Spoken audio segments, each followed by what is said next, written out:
from Japan, where he's been imprisoned for more than a year. The fight has been now brought here to our shores. People rallied in Aiea today, hoping to have their voices heard by U.S. National Security Advisor Jake Sullivan.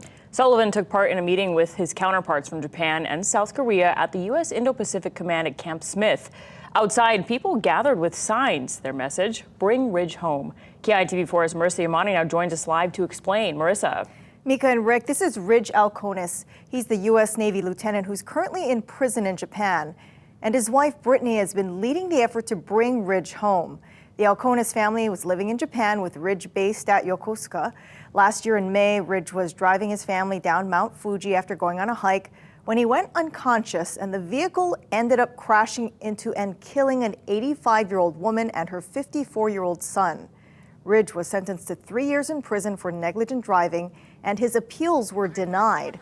His family and friends, which include some people who live here in Hawaii, joined in the fight to bring Ridge home, standing outside of PACOM, hoping to get the attention of U.S. and Japanese officials.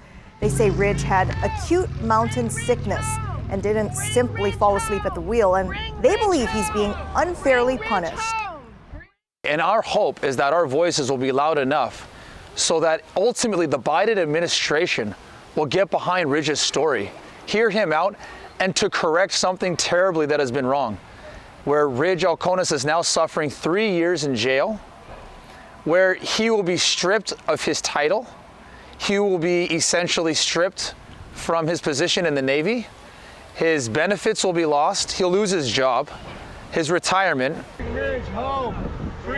This demonstration today and yesterday outside of Camp Smith is part of an ongoing effort. Tomorrow, supporters plan to protest in Los Angeles outside of the Japanese consulate. Meanwhile, Ridge's wife and kids continue to camp outside of the White House daily.